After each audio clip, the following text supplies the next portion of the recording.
Bonjour et bienvenue sur Météo Magic. Aujourd'hui, on commence un nouveau format de vidéo un petit peu plus axé sur la technique que sur l'explication pure des phénomènes. On inaugure ce format avec une série de 2 vidéos sur l'utilisation des hémagrammes. En guise de prérequis, je vous conseille d'aller visionner l'épisode 4 de Météo Magic qui explique le côté physique des choses, les phénomènes à la base de la convection atmosphérique. Dans cette vidéo, on se concentre sur l'utilisation pure et dure de l'hémagramme, ce sont juste des explications techniques.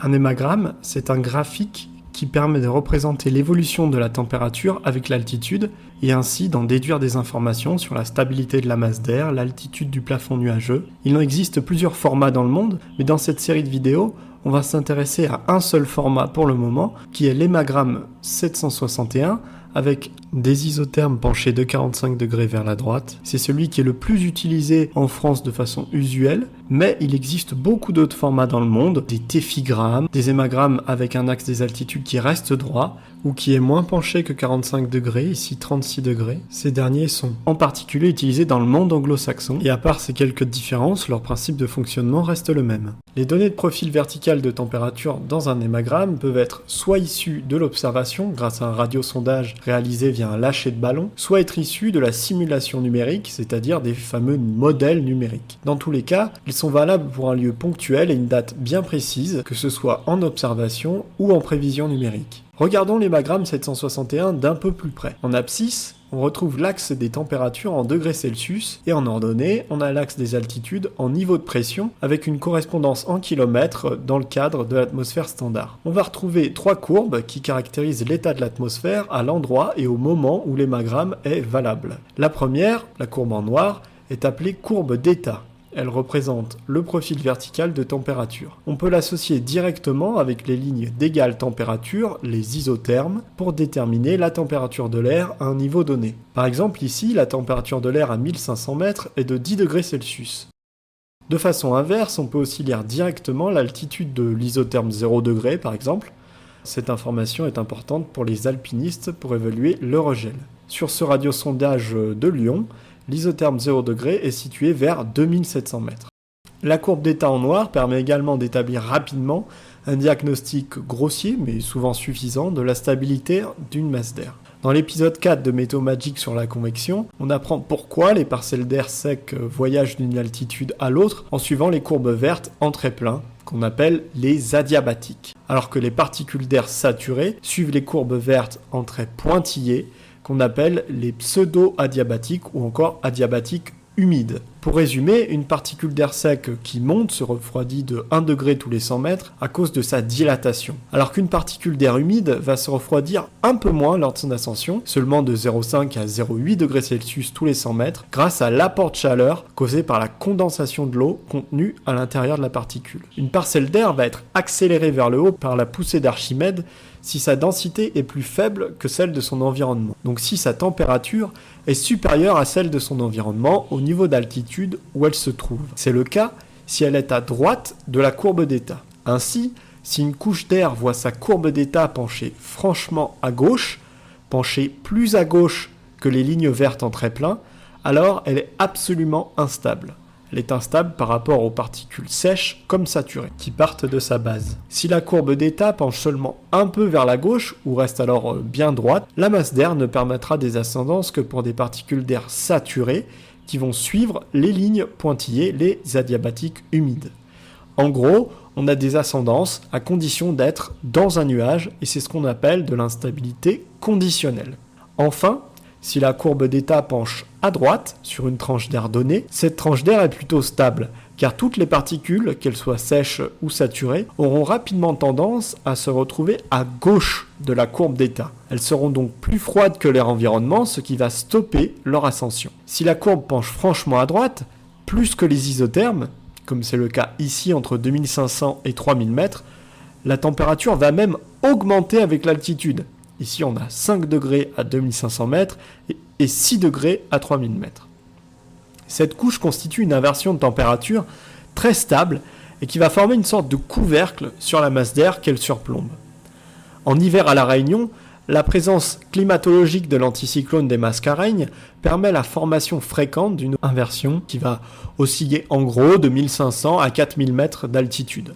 Si vous voulez plus d'informations là-dessus, rendez-vous sur le second épisode de Météo Magique. Donc l'hémagramme 761 va permettre du premier coup d'œil l'évaluation de la stabilité des différentes couches atmosphériques en fonction de la pente de leur courbe d'état. Il est particulièrement facile d'y reconnaître les inversions de température avec leur pente qui penche fortement à droite. Ah d'accord, Jamy! Un petit aparté, sur le site Météo Parapente, le créateur a développé sa forme d'hémagramme particulière avec une légende de couleur qui va permettre directement de visualiser de façon encore plus rapide la stabilité des différentes tranches de masse d'air. En description, vous trouverez le PDF qui décrit cette légende de couleur. Intéressons-nous maintenant aux deux autres courbes qui sont affichées ici en bleu foncé et en bleu clair. La première, c'est la courbe bleue, ou courbe de température du thermomètre mouillé.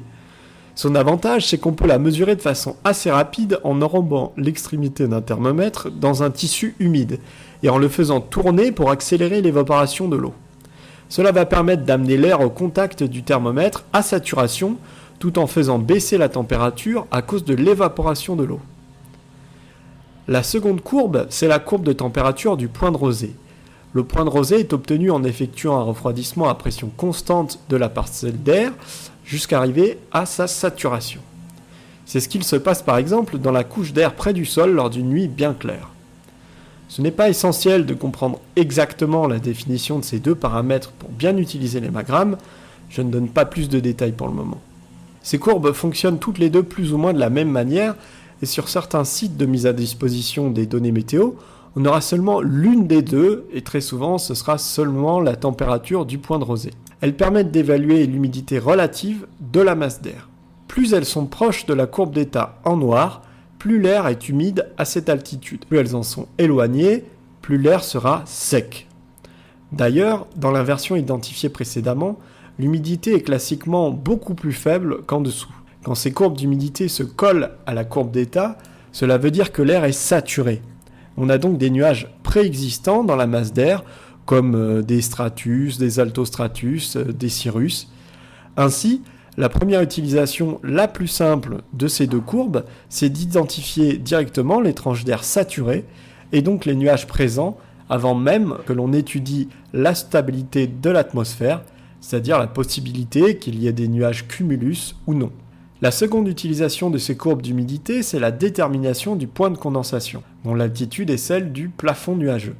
On prend la particule qui part du sol avec la température correspondant à la courbe d'état. Et pour ça, on a le choix des armes. Si on veut utiliser le thermomètre mouillé, la courbe en bleu foncé, le point de condensation va se situer à l'intersection entre la courbe verte pleine qui part de la particule et la courbe verte pointillée qui va partir du point bleu à l'altitude de la particule. Si on veut utiliser la température du point de rosée, parce qu'on n'a que celle-là disponible par exemple, il va falloir utiliser une nouvelle famille de lignes dessinées sur l'hémagramme, les droites en pointillés bistres, qui sont appelées les iso-rapports de mélange. Je n'en dis pas plus à leur sujet pour le moment. Le point de condensation va se situer alors à l'intersection entre la courbe verte pleine qui part de la particule et la droite iso-rapport de mélange qui part du point de rosée. Comme on le voit, on tombe sur le même point de condensation, les deux méthodes sont donc équivalentes.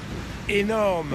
Ensuite, comme dans la vidéo sur la convection, on fait monter la particule d'air le long de l'adiabatique jusqu'au point de condensation, puis de la pseudo-adiabatique saturée jusqu'à ce que l'on croise la courbe d'état. On a donc une estimation du plafond nuageux, du sommet des nuages convectifs et de leur épaisseur. Plus un nuage convectif est épais, plus il a la possibilité de produire des pluies intenses. Donc si la masse d'air permet une ascendance sur une couche très épaisse, par exemple sur toute sa verticale, jusqu'à 8 à 10 km d'altitude, alors on a un vrai risque d'orage. Mais on y reviendra dans la seconde vidéo de la série, dédiée aux notions un petit peu plus poussées de l'hémagramme. Mais où trouver ces fameux hémagrammes 761 ? Je cherche, Jamy, je cherche!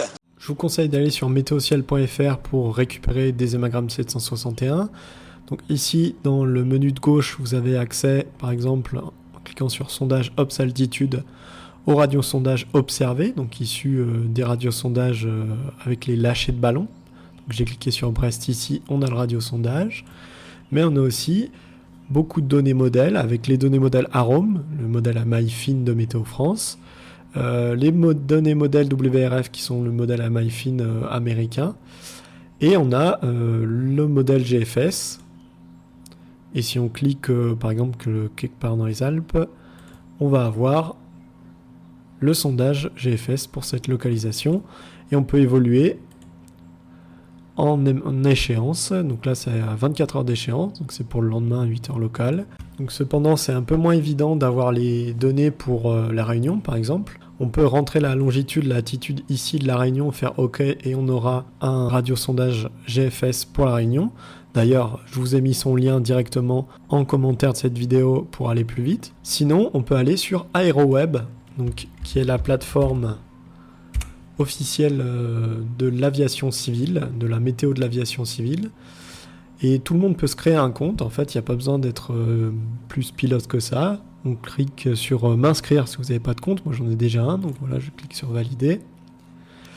Ça m'emmène sur la page d'accueil, et là, on clique à gauche, pareil, radiosondage prévu observé. Donc ici, c'est directement l'océan Indien, mais sinon, vous pouvez naviguer ici. Par exemple, on va aller à Lyon. On a une petite carte ici, on peut choisir soit Lyon, soit autre chose. Ça charge, et on a les radiosondages prévus de Lyon pour le modèle Arpège. AeroWeb, c'est surtout bien si vous êtes en Outre-mer. Vous avez ici pas mal de stations d'Outre-mer qui permettent de bien voir ce qui se passe chez nous. Donc si on clique, par exemple, la Réunion, on a les données de GILO. Donc à la fois les radiosondages prévus, et à GILO, vous avez aussi les radiosondages observés. Si vous cliquez là, radiosondage observé, hop, ça charge. Je vais cliquer sur le dernier sondage observé, celui de 5h15, et on retrouve notre inversion des alizés, comme on va le voir juste après, et ça c'est issu de l'observation. On termine cet épisode avec un exemple tiré de la situation du jour, le radiosondage de GILO que j'ai récupéré sur AeroWeb. Donc la première chose qu'on va mettre en application, c'est l'évaluation de la stabilité des différentes couches de masse d'air. Donc la première chose qu'on voit sur cet hémagramme, c'est la couche d'inversion, très importante, au-dessus de 2000 mètres, très solide, puisque en quelques centaines de mètres, on va gagner quasi 10 degrés, ce qui montre bien que cette couche est très costaude, va empêcher le développement vertical des nuages qui se trouvent en dessous de cette couche-là, va vraiment mettre un gros couvercle sur les basses couches de l'atmosphère. Au-dessus de cette couche d'inversion, il y a de l'air très sec, avec même des petites inversions secondaires qui suggèrent que de toute façon, il ne va pas se passer grand-chose au-dessus de l'inversion, et donc on va se concentrer plutôt sur les basses couches de l'atmosphère. Dans la première couche, la plus proche de la surface, on a une courbe d'état qui penche franchement à gauche, plus à gauche que la diabatique sèche. Cela suggère une instabilité vraiment assez marquée, c'est-à-dire que toutes les particules sèches comme humides vont pouvoir avoir un mouvement ascendant. Ensuite, sur la partie un petit peu au-dessus, entre 500 et 1500 mètres, on va avoir une courbe d'état qui se redresse un petit peu plus, avec une pente qui est pas aussi marquée que celle de la diabatique sèche, mais qui reste quand même assez instable. C'est de l'instabilité un petit peu plus sélective, comme on l'a vu, de l'instabilité conditionnelle, qui va quand même permettre aux thermiques qui se sont déclenchés plus bas de se développer. Et ensuite, on va tomber dans l'inversion, où là, évidemment, aucun mouvement ascendant ne sera plus possible. Donc maintenant, on fait notre petite construction graphique pour trouver le plafond nuageux. Donc on choisit soit l'isorapport de mélange en partant de la courbe du point de rosée, qui est ici constituée par des petites croix noires, ou alors en partant de la température du thermomètre mouillé en utilisant la pseudo-adiabatique saturée. À l'endroit où ça se croise, on a notre point de saturation. Donc on voit que le plafond nuageux, il est un petit peu au-dessus de 1000 mètres d'altitude, ce qui paraît pas mal. Et ensuite, on construit le trajet de notre particule. Évidemment, elle s'arrête dans l'inversion, un peu au-dessus de 1000 mètres. On a des nuages qui sont relativement peu épais, et du coup qui pourraient produire juste quelques bruines, quelques petites averses. Donc pour terminer, les plus curieux d'entre vous auront vu qu'il y a une petite couche saturée qui est située entre 850 et 800 hectopascales. Comme on vient de voir qu'on a un pied, c'est-à-dire une partie basse du profil un petit peu plus convectif, cela suggère que c'est plutôt du stratocumulus plutôt que du stratus tout stable, qui vient se bloquer sous l'inversion. Si on fait abstraction du vent qui est indiqué sur la droite du radiosondage et de la petite couche de stratocumulus qui pourrait gêner un petit peu en faisant quelques bruines possibles, c'est quand même un radiosondage qui est pas mal pour faire du parapente à la Réunion, avec en surface une couche qui est bien instable et qui va permettre aux thermiques de se développer de façon assez facile. Et juste au-dessus, sur la couche entre 300 et 1000 mètres, on a un petit peu moins d'instabilité. Ça permet quand même aux thermiques de se développer, mais sans trop accélérer. Du coup, ils sont pas trop violents et ils sont vraiment exploitables. Parce que sinon, si la courbe est vraiment penchée vers la gauche, on a des thermiques qui accélèrent assez franchement et qui sont du coup assez costauds. Le mieux, c'est d'avoir une courbe d'état qui colle à l'adiabatique sèche, donc plutôt la même pente que la courbe verte. Là, on a un taux de montée idéal. Toute cette notion-là, on le verra plus en détail dans la seconde partie de cet épisode. Cet épisode est terminé. N'hésitez pas à poser des questions en commentaire, à faire des remarques s'il y a quelque chose qui vous a interpellé. Je vous retrouve sur le second épisode dédié aux hémagrammes. Bon vent!